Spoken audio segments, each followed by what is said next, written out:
Hi, as promised, I'm right back. You know, we back doing today, honey. So, I'm back and I am actually speaking on the black infiltration. And the reason why this is a painful topic for me is simply because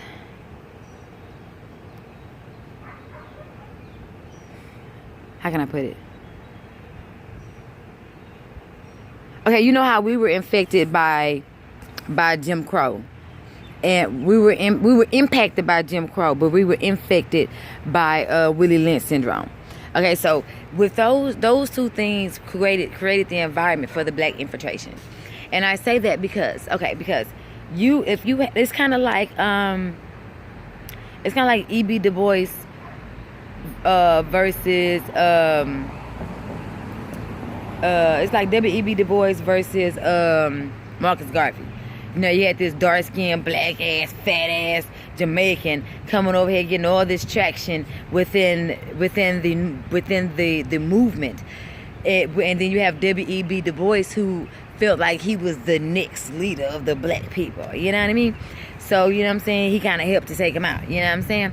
So, and I wanna bring this to, and I don't want to go back 100 years ago. I want to go back to the 60s and 70s, which is not that far ago. So it won't seem too far-fetched, and it's something that no matter what age you are watching this video, you can kind of sort of guide or gaze or gauge rather what I mean. You kind of follow me easier. So let's go to the Black Panther Party.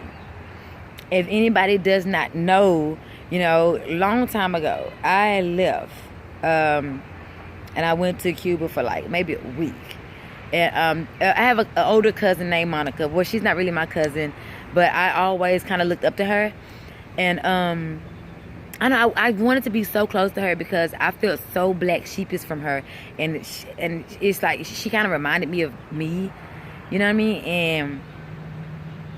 And I just like, I was like in awe of her in some way, shape, form, or fashion. And but it's like we couldn't facilitate a healthy relationship as far as being family, only because look, I'm gonna tell y'all the truth, you know, because I really don't give a fuck.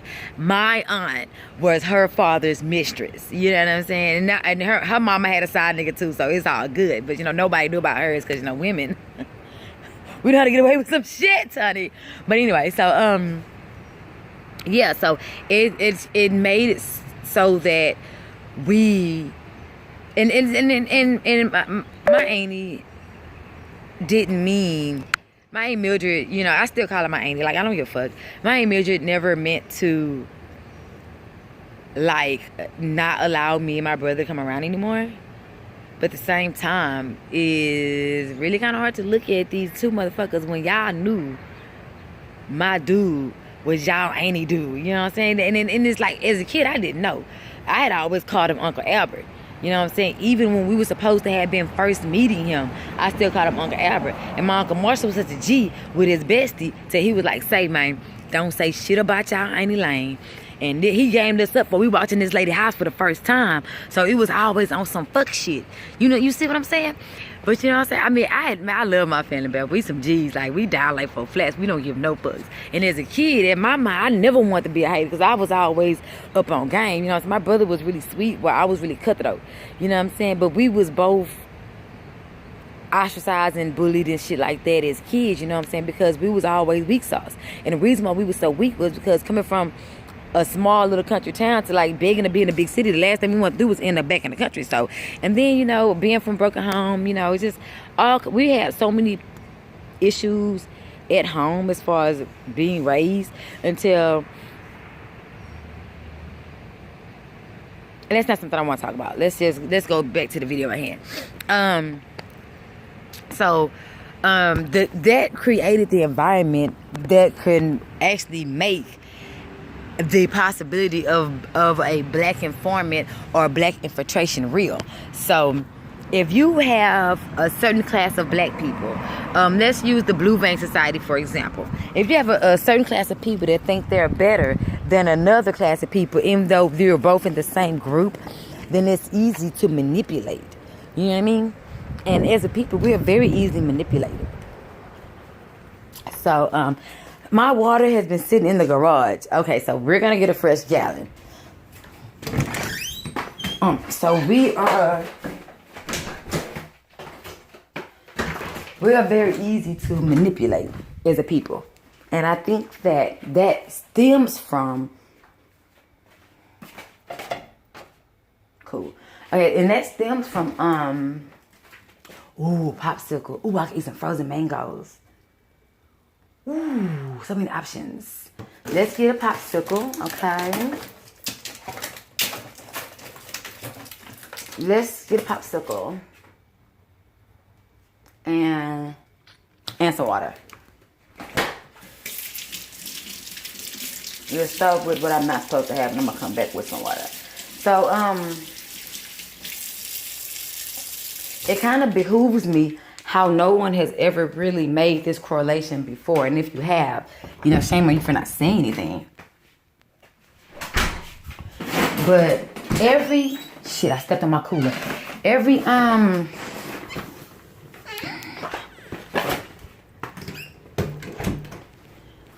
Every black informant has always been made to believe that they were better. And this is not first-hand information. This is purely speculatory, because I cannot really tell you what was on the other motherfucker mind while they was betraying their own people. So let's go to the top-notch bitch in the fucking over black people. Miss Elaine motherfucking Brown, bitch. Come on down, girl. I do not like that bitch. Ooh. I caught you. I do not like that bitch. And the reason is, okay, y'all can't see me. I am so sorry, but please hear my voice. And that bitch is not for the people. I don't give a fuck, because there's no way that there's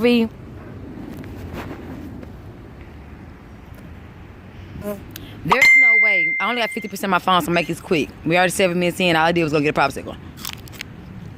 There's no way that every person, every member, I can't find one, every prolific member, I'm going to say that, every leader, every beginner, every person who was the essence of the Black Panther Party. I ain't talking about the foot soldiers. I'm talking about the motherfuckers who was putting the game band together. I'm talking about the ones who created the WIC program, or what we know is the WIC program now. I'm talking about those motherfuckers who let black people know we had the right to bear arms. I'm talking about the Black Panthers, the Black Panther leaders who advised the younger brothers, okay, look at that black man over there pulled over. Go stand over there with your shotgun. Just make sure he don't get killed. Every last one of them has either been living in exile in Africa, has totally had to conform, or are all dead. Fuck conforming, they're mostly dead. But somehow, Elaine motherfucking Brown, who fucked several of them, the only one who she couldn't fuck was Eldridge Cleaver. And excuse me for eating and talking to y'all, but like I said, I got 15%. I really want to make this point. And that's because Eldridge Cleaver's wife was on some bitch. You look at my man one more time, I'ma slide your dust ass. She was on that type of shit. She was one of them Oklahomas, bitch. You looking at my man, bitch. I'm a bust your ass up, bitch. What's up? So that's the only reason why she couldn't fuck with Eldridge like that. But she fucked with Huey. She fucked with, I want to say Fred. And she fucked with 3 or 4 of them. And Ashada Shakur tried to put this, and Ashada used to have a blog back in the day. I went to Cuba looking for her. But anyway, that's what I was saying about Cuba. But I started talking about family shit, and my mind started getting sad, huh? But that's why I went to Cuba, because she went, and I just wanted to be like her so bad. But anyway, it's hard being a dark girl in a room full of yellow bones, in a family full of yellow bones. I tell you that. But anyway, Elaine Brown survived and landed on her feet like an actual cat. Ain't no way. Ain't no fucking way. And everyone, hey, how you doing? Yes, ma'am, here I come. Oh, yeah, I'm sorry, y'all. It's another byproduct.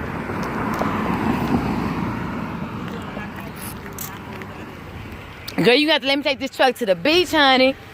How you doing?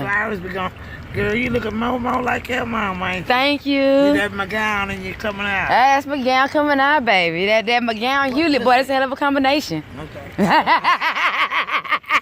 You crazy. Well, Phoenix now. She in there with a homegirl there and the gossiping, looking at TV. Oh, how Phoenix now? Taller than hell. Taller than 213. When I see her walking, I'm like, I wonder what the big counter say. You know they moved on Red Street. I said, no, Bonita ain't moved. Yes, ma'am. While you're around the corner, child. Yeah, shit. I was driving from the southwest side all the way over here just to go buy some bread. That was nerve-wracking shit.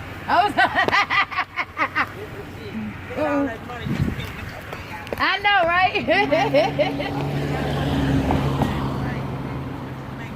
Yes, ma'am. Yes, ma'am. I know that's. I wish I learned that shit sooner, but hey, we grow up. Yes, ma'am. Yes, ma'am. Okay, I'll see you later. Excuse me, y'all. So anyway,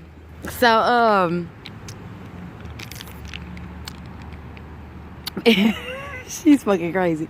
But anyway, so it's like, how can I put it? It's like when it comes to black infiltration, it's like you kind of have to be aware and you have to watch. And back then, we were so in love with ourselves as a people that we never really thought that it was us that was fucking us. Like when Hugh was getting his doctorate, had he really paid attention to the psychology of a black man? And it's like Amos and them was all teaching at the same time. You know, Bobby Hemmett, all of them was teaching at the same time. So it was kind of hard to listen to everyone at once. But if I can employ anybody to really pay attention to the psychology of a black person, look to the works of Dr. Amos. Maybe because Amos put it out there for you to understand in plain letters. So anyway, with Elaine Brown, you know, she has the signs of being an informant, and the South court picked up on that as soon as she met the bitch. She was like, damn, this bitch still trying to fuck with everybody. She done went from New York to California, back to California, you know, it's from New York to California, back to New York, back to California. Like we got to put this bitch out. And her and Edgar Cleaver wife dragged that hoe. But in the midst of the Jersey Turnpike thing happening and Edges had to burn off, she was able to wiggle her way back in. She was present for the death of Huey Newton and fucking Fred Hampton. When he got shot up, that bitch was there. Now how the fuck this nigga get shot the fuck up and you don't? Who made the Kool-Aid that put him to sleep? Yeah, we got to, like, you can look up the police reports. I looked them up. They just Google away. Like, why was he so incapacitated to where he couldn't even get the fuck up and run? And he was known for burning the fuck out. It's a fucking video. It was in black and white of him and Huey Newton joking around. And Huey said, we know you'll run. Oh, shit. Bitch, it was a little bitty baby red spider thingy. Oh, Lord, it was on my hand, Lord. It scared me, child. Whew, I'm glad I didn't throw my phone down because I almost did. Shit. Anybody know me know the fact that there was something crawling on me and I did not throw this phone down is like damn near like progress. But let me see how many percent I got. Oh, bitch, I got 8. Let me make this great. Let me make this great and fast. So it's like, maybe if I close some of these notifications. Bit. So look at. So it's like, we have to, as a people, stop. Like, you know how they got that recording that finally came out that said Malcolm X was like, you know, even after he had got into it with the NOI, I mean the Nation of Islam, yeah, the NOI, he still told them feds, man, fuck y'all, I ain't telling y'all bitches shit. Fuck you talking about? You see what I'm saying? So the black infiltration is really the reason why white supremacy gained so much traction. And I know that we don't want to blame any one of us for any of our predicaments, but if we're going to have a successful, not even revolution, but just a successful togetherment, because they understand a revolution is not loud. A revolution is quiet and it won't be televised. Revolution takes place in communities and neighborhoods. A revolution right now could be everybody picking a neighborhood. Let's pick a random neighborhood. Glenwood Forest, for example.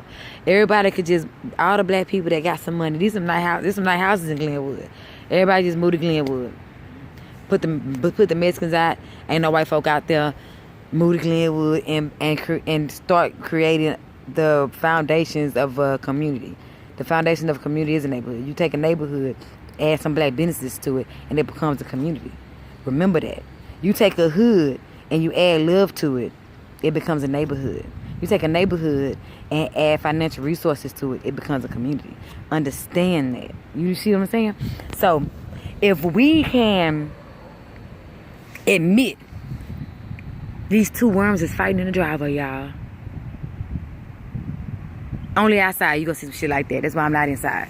But anyway, like they is really boxing. Like these niggas is rolling over. Maybe they fucking. Anyway, I got 8%. Let me stay on task. Stay focused. If we have to understand the degradation that the black infiltration did to us. They could not get in our black spaces. So they used us to get there. And the reason why I'm saying this, I'm saying right here, right now, there's probably some black officer, some black FBI agent right now looking at this. Brother, sister, please stop. We got to stop someday. Just because they have allowed you into, they have given you the illusion of inclusion, does not mean that you are one of them, sis. You're not one of them, bro. You will never be. You were just a puppet being used to infiltrate within your own supposed to be alignment so that they can derail whatever the fuck is going on. You got to understand that. We all saw a black man pull the trigger and murder Malcolm X. Everybody saw that, you know what I'm saying? But nobody saw the white strings attached to the brother. You see what I'm saying? The Nation of Islam had been infected by the FBI. Okay, on my Facebook, people tend to, a lot of people unfollowed me and unfriended me on my Facebook page because of the way that I was speaking about white supremacy and black authority and things of that nature. I'm talking about like friends, whatever, it didn't matter. You know what I'm saying? And it was because I was saying stuff like R.R. Moon is a bitch ass nigga and he infiltrated Tuskegee. He infiltrated Malcolm X. He is an infiltrationist and he cannot be trusted if you know what I'm saying? Not R.R. Moon, but what's that nigga now? Eugene Roberts. R. Moon was a bitch ass nigga too, but we gonna get to him in a second. You see what I'm saying? So, Eugene Roberts, I put a big post about him. And, oh, motherfucker, I got 5%. Let me go get my charger, child. I just don't want to come in my car and plug my phone up. I got to run. I think I'm just gonna finish this in the house while I have some electricity yet. Let me hurry up. Okay, hold on, I'm coming. Shit, the door opened.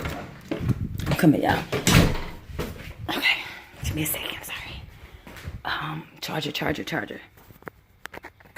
It's so dark in here. Okay, you got some juice. Give me a moment. Let me get some sunlight. Hey, son. Come on in, child. Oh, I love a house with windows. Open up. Open sesame. Yes, honey. Looks sexy in here. Okay. Oh. Shit. Okay. So, we have to kind of realize that Eugene Roberts was a bitch ass nigga. Now he may have been one of the first FBI something black man to do something in the FBI. I don't give a fuck. I don't. That's not an accolade to me. If he was the first black man to tell the FBI, "Fuck you, I never worked for you, hoe ass niggas," that would have been an accolade to me. That would have been something good.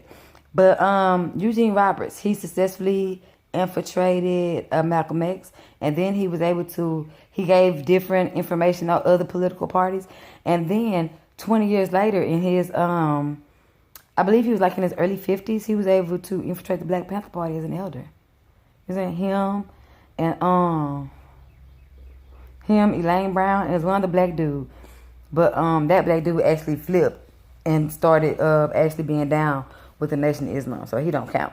You see, so it's like, had we not had a sellout, so to speak, you know what I'm saying, a black informant, a black infiltrationist within these confines, then we would be doing better as a people because they could not get into these black spaces. So they have to use the conditioned mind of the black man and black woman to say, hey, go tell me what them niggas doing. And like you have to be a real weak-minded individual for a motherfucker for you to see the state of your people. And it's no coincidence that Eugene Roberts, Elaine Brown, and the other motherfuckers that I was thinking about were all fair-skinned with what they call good hair. You see what I'm saying? Oh, bitch, that tattoo clean, ain't it? I know. But so with that being said, it's like we have to own the fact that we have fucked each other, which is the point of this video. We have to own that. And once we can own that we have fucked each other, it's harder to fuck yourself again. You know what I'm saying?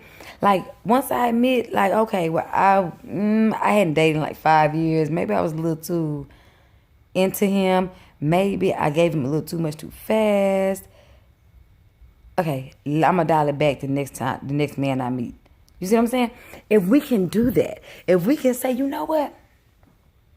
Nothing against my light-skinned brothers and sisters. Nothing against my dark-skinned brothers and sisters. Nothing against my brothers and sisters who grew up in affluent communities. But all y'all got to be vetted. You see what I'm saying? Otherwise, we're going to have all these little spurts and spurts of warlike spirited energy, but we're never going to get anywhere because the black infiltration is always a fear. It's like once we realize that an Elaine Brown exists, that a Eugene Robert exists, and they can take you out like that because they're working for the strong arm of the law, so to speak, it's like, damn. If you can't start a revolution and trust everybody within that political party that you're trying to create, like, fuck. How do we create another political party and not let it be infiltrated? You see what I'm saying? It's like the black law man who stands there and watch you kill this nigga. You see what I'm saying? So it's like we have to understand that we have been infiltrated as a race, honey. As a race. Tupac mama, she will tell you she have no idea how she got hooked on crack. She met this nigga. He got her smoked out. I believe it's in this book. The Assassination of Tupac, Other Black Leaders. I was gonna grab it, but I think my daughter's reading right now. But in that book, no one knew where this nigga came from. Got her high, got her strung out, and she spent the better part of 20 years fighting a crack addiction when she wasn't even the type of bitch to smoke. She didn't even smoke weed. You see what I'm saying? So it's like, damn. So it makes us not want to trust each other just because of the black infiltration. You see what I'm saying? Every black leader that has been assassinated was done in part by a black person. See what I'm saying? Look who set up Martin Luther King. Jesse Jackson. And that's because all the white folk did was tell him he was going to be president. You let that bitch run for a little bit back, when like 88?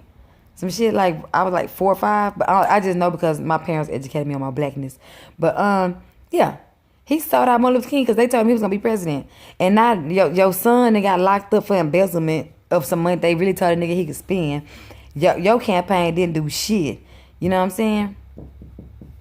Messy Jesse. Just another hoe ass nigga, another informant. R.R. Mooten, the guy who took over Tuskegee after the death of Booker T. Washington, built that school from the ground up with students and teachers. And here come R.R. Mooten, he come allowing the syphilis experiments. The black infiltration. You see what I'm saying? So it's like we have to respect the fact that as a race we have been compromised. And then we have to forgive those elders for their mistake. And I believe that within that forgiveness, we can then again trust each other. Like me, to be personal, my child's father, my ex-husband, he's a Cancer. I love Cancer just because they're just great lovers. And they're really sweet. But the thing is, they're really sweet and they're really kind. All that shit is game. All that shit is bullshit because they real wishy washy. They're not very loyal. They're loyal to themselves. Anybody know a cancer is loyal to themselves. They're very domesticated though. Whether it's a man cancer or a female cancer actually makes a great housewife. But cancers are just domesticated and selfish people, and their kindness comes with a catch-22. That's all of them. You know what I'm saying? Like me, I dated 2 black men that were cancers. Broke my heart. Never fuck with them again. Ever. But that's not saying I'm not going to ever fuck with another black man. I might just need to leave them cancers alone. You see what I'm saying? Cancer Capricorn really don't get along no way because, you know, we be doing the most, child. So we have to look at it like that. Like, okay. Say, for example, I have an organization, right? How am I going to vet the people from turning on me that are being sent by the FBI? It's easy. I'm going to take a book out of a fictional story called Belly at the end. I'm going to speak directly to the informant every time I speak, and he's not going to know it. I'm going to turn that informant into my informant. I'm going to make this motherfucker a double agent. And I believe that if we can change the mindset, and it might just come through love. If we can change the mindset of those brothers, those weak-minded brothers and sisters who want to go against the grain through love and empathy, then, you know what I'm saying, that type of shit won't happen. You see what I'm saying? Now, granted, the Blue Vein Society thought they was a shit. They was the victim of Willie Lynch. But black people like that carried like maybe my hue probably didn't show them the best love. You know, when somebody called you a blue vein, that was a fucking insult. That was them taking an insult and trying to turn it into a positive, like we trying to do the word nigga. You know what I'm saying? We made fun of them because they had European ancestry, obviously. You know what I'm saying? No, even back in those days, like I'm not gonna say right after slavery because they were still a different conditioned mind where they would pinch their child's nose to make it skitty or wrap it up to make it skitty, where they would do certain things when they shaped their child's head to make them look more European-esque. But right after that, there was a period in time to where most of us didn't procreate outside of our race. That was that new shit that happened with that New Jack Swing era, with that you know, Company B in that year in the 60s and 70s. But in the 20s to 50s, it wasn't a bunch of black men just begging to marry fuck white bitches. It wasn't like that. You know what I'm saying? And my daddy told me, he was like, nah, you know what I'm saying? Like, nah, it just wasn't happening. You know what I'm saying? So, and then you may disagree with me just because, you know, of what we see, you know, or, you know, what you probably see in your own family, but those were rare occurrences. You know, whereas now, I'm sorry, I can't remember the statistic. I think it was 8 out of every 10 black families is an interracial family. But that's not a black family, it's an interracial family. So you're trying to tell me in 10 families in an ethnic community, 8 of them is multiracial. So it's like, you know what I'm saying? Like, it wasn't like a pandemic like it is now. They think corona is a pandemic. Now, interracial relationships and interracial copulating is a pandemic. Okay? And we must fight it. We have to socially distance ourselves from anyone who remotely resembles our oppressor physically. I'm serious. I'm not talking about my yellow bone brothers and sisters who have 2 black parents. I'm not talking about them. Okay, because my mama is like a dirty red color. She's like probably the color of up in here somewhere. My dad is as black as my eyeball. You know what I'm saying? They have a light-skinned child, they have a dark-skinned child. My daughter's like, my brother, my big brother, he's like high yellow. He's like this color. You know what I'm saying? He just has my daddy's face, but he is this color. You know what I'm saying? And he came from 2 black-ass people. You know what I'm saying? You know, and there we have no white ancestry. Our white relative had been bred out of us because we been stopped doing that shit. So I think that if we can acknowledge the black infiltration and take ownership of what was done to us by our own people, then we can then begin to address and progress. But if we continue to deny this that this ever happened. If we continue to deny that, even though white folks pulled the trigger, the gun was led to the spot by a black person. You see what I'm saying? And it's like, it creates a sense of not trusting your own brother. Like right now, we have that mentality that, oh, you can't do business with a nigga because somebody gonna fuck somebody. You see what I'm saying? Every man for himself. One deep, solo dolo. I'm about to do a video on the degradation of the black man's mind, because the black man is the new black woman. And I'm gonna tell you, and I hate to say it, but it's true. So I hope my points were clear, because I only had really one point in this video. It was really fucking Lane Brown, you know, and Eugene Roberts. But if there had not been a white hand by pushing the black back of those pivotal Nation of Islam people into creating that jealousy and that mental discord and that separation within the Nation of Islam, then Malcolm X would not have been murdered. They made that jealousy. They made it so, because he could have easily bowed out and left without saying nothing, because he had left. He didn't tell nobody why. He didn't tell nobody about him fucking all them young hoes, having all them babies stuff after it was a constant threat. It wasn't enough to get him out the Nation of Islam. He needed to be stopped. You see what I'm saying? So they used jealousy. Remember, his own brother set him up. Let's not forget that. Let's not forget his brother felt as though I brought you into this organization. How dare you feel like you can surpass me? But nigga, you're not charismatic. And I said, we went to 2 different foster homes, my nigga. So we have to own that black infiltration. And every black police officer, every black person in government, every black person, every black FBI agent who they telling you, look at my page right now, you have to make the conscious decision to be a double agent. Period.